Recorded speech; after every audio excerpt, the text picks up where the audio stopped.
has always been the go-to for all models anyway. Two-dimension is a planar type of model that we do in UML. A three-dimensional model is a model that has volume. So it would be like a sculpture or a wind tunnel. And then the fourth model, the fourth dimension, is the third one plus time. So that's what I propose you guys think about models. That's the way I think about the models, and I find it a lot easier. The problem with models and trying to classify them by their context comes to you guys directly because of UML. What is UML actually?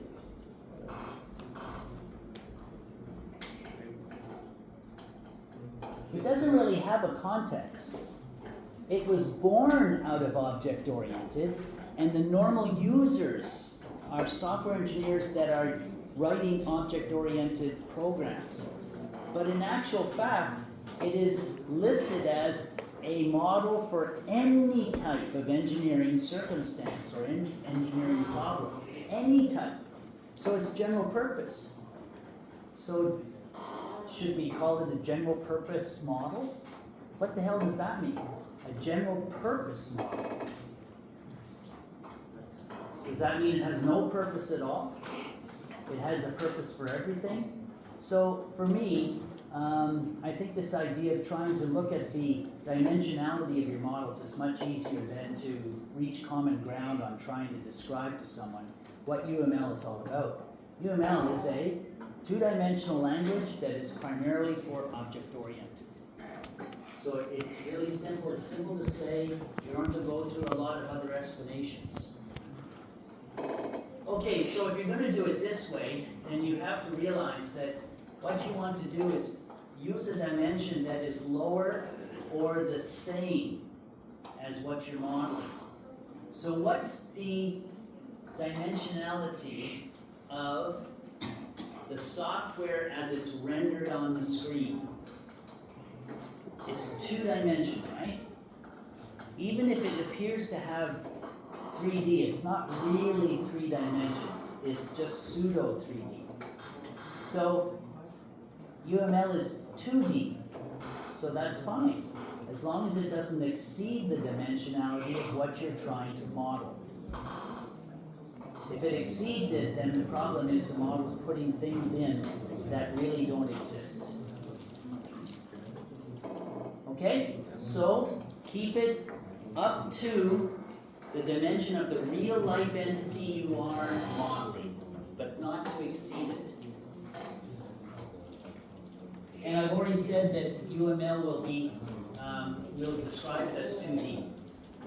Okay, now, there are two properties of models that are important to understand, because this is how we will get to learn how to do UML and also how to describe what the UML model means to us and to the reader.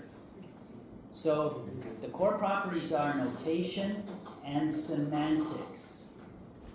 Now they can't really be separated so that you can say every single thing in this model has both, or that some have only notation, some have only semantic. It's not really possible to separate them, but when you talk about how to describe them, yes, it's possible. For instance, the notation is the use of the 2D glyph. That is, some kind of small little thing that is drawn on the 2D scale. That's notation. The semantic is what that particular drawing is supposed to represent. A class, a composition, a line of code. So when you draw these notations, you have always in the back of your mind what that semantic is going to be with that notation. Okay? Everybody fine on that? So there are two properties, you can't really separate them, but you can talk about them separately.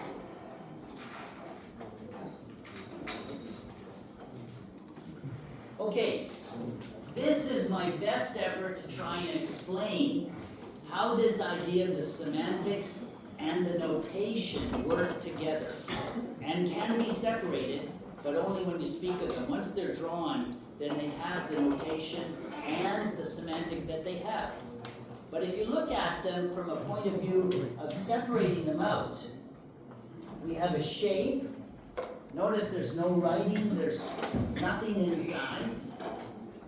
Then we have a symbol. A symbol usually has words with it as well. Then we have an icon.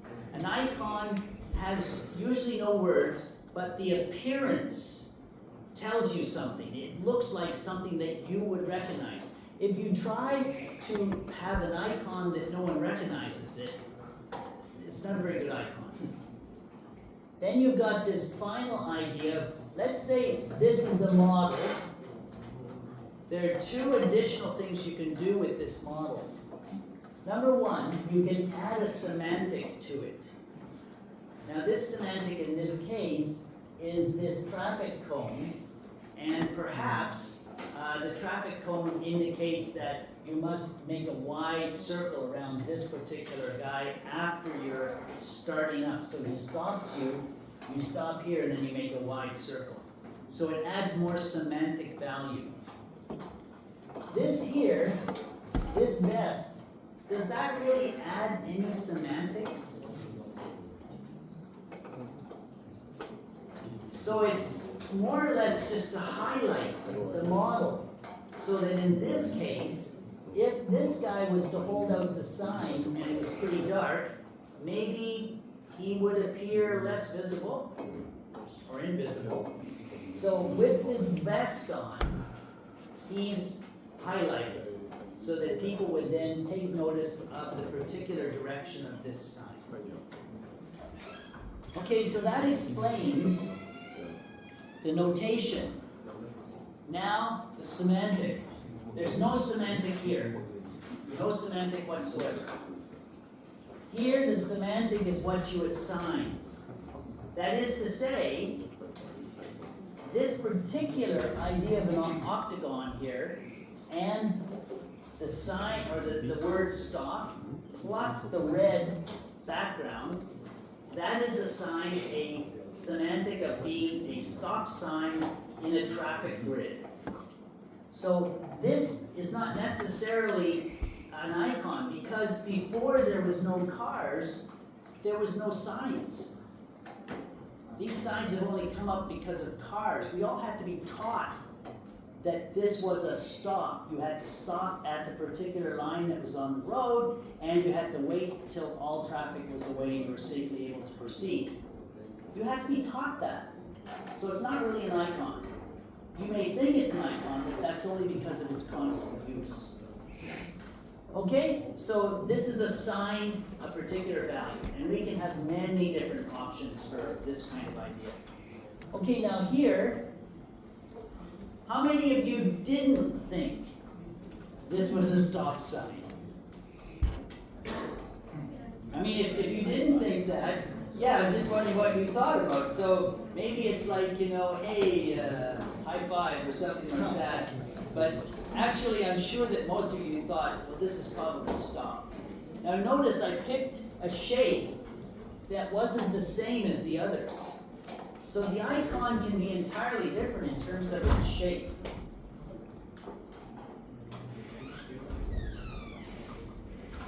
This one has semantic value, so we call it an annotation. You're annotating the model. This does not have semantic value, and we call it an adornment. So in a model, an annotation might be a comment for a extension on a use case, and you might say when the extension happened and when it's going to expire. An adornment would be things like a caption for a diagram, or say a diagram's name that is used as a reference or something. So it doesn't really have any semantic value. It has identity value, but not semantic. Okay, so those are the different ways you can see notation and semantic working together. In a few cases, there is no semantic, but mostly there is semantic. But some of the semantic is like an icon, what you derive. It comes from you. But the other semantics are normally assigned. Okay? So this applies to all models, but in particular, we'll see this in UML. Okay, we're almost through actually. It's very quick to go through this. Does everybody know what white box and black box means? Okay, great. So we don't need to go any further. All we need to know is that this is a well-known view in engineering models. White box and black box. And it is definitely used in UML.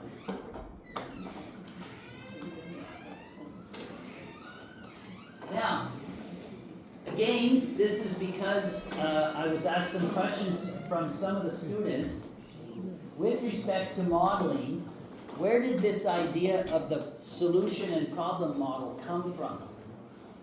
Okay, in the early 60s, we used to do a lot of what we would call ad hoc programming. So ad hoc programming essentially has no models.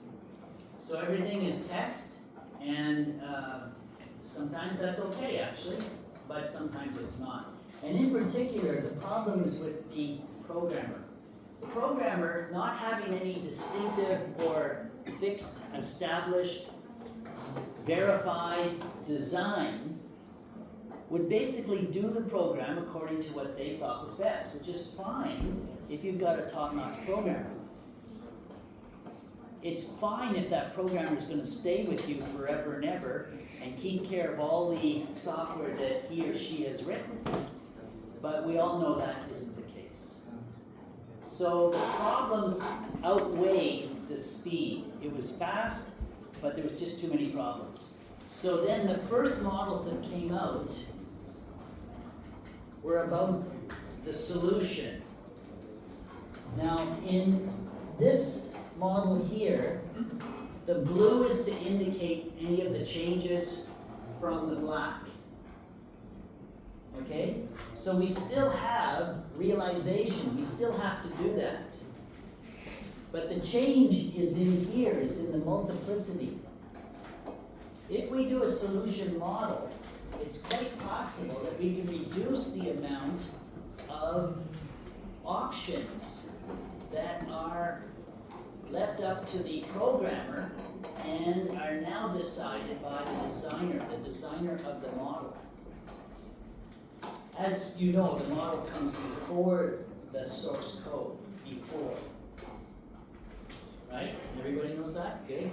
So, here I've tried to indicate, and this is where, models are difficult to work with. You can only work with what you've got. I've said it's less than unlimited. So here I put unlimited. Notice I don't use the word infinity. Infinity doesn't exist in our world, really. But unlimited does. That's the way we normally describe our upper bound, unlimited.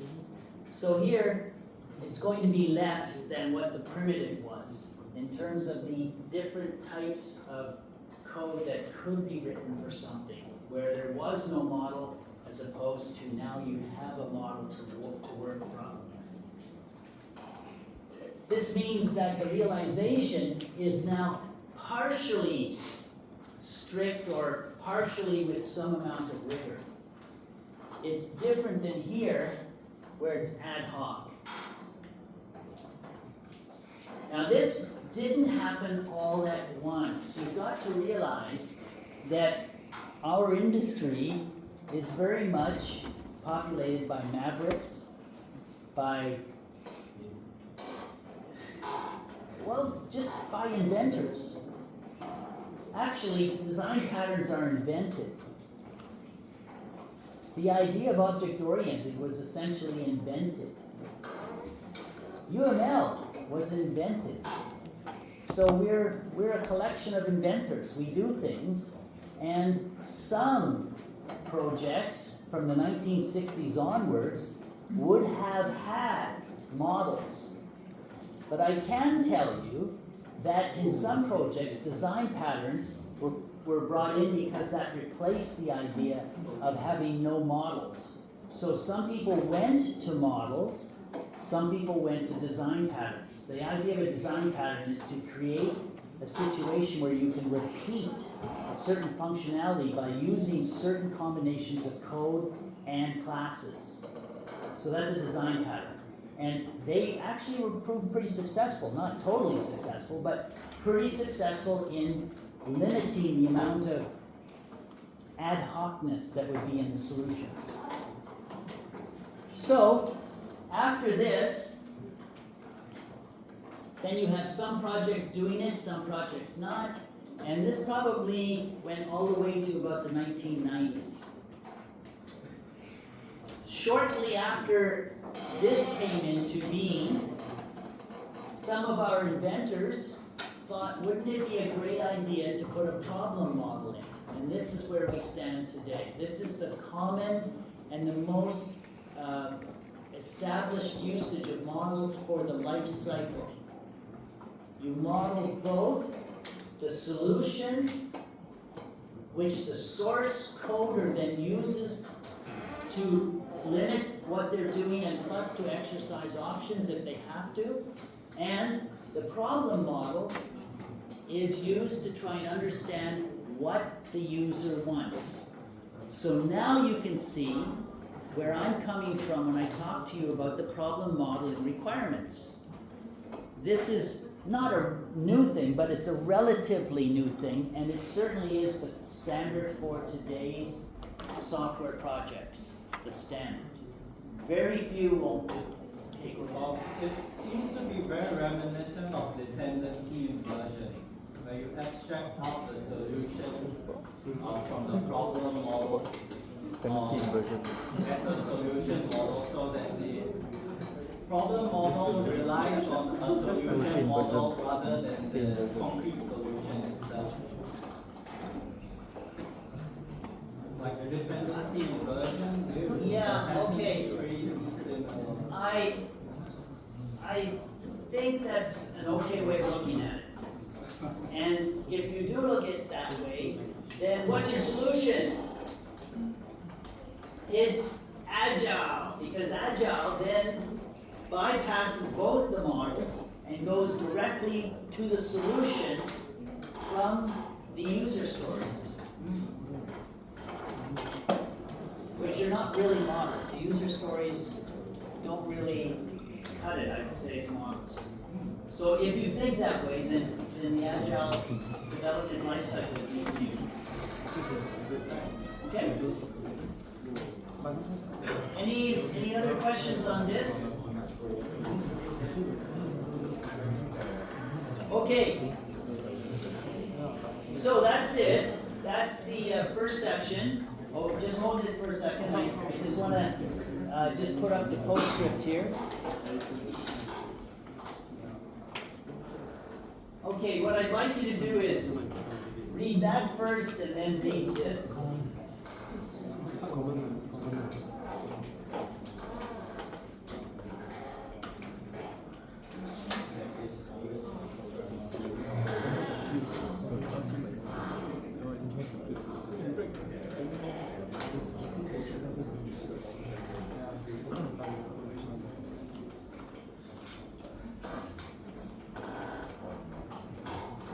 Have you all had a chance to read it? Have you read it in the back?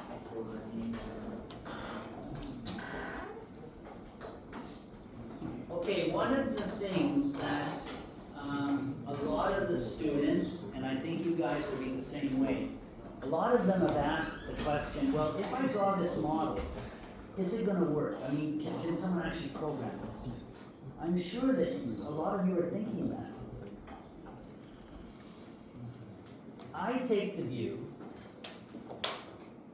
because I'm an optimist, that if you can draw it, someone can code it.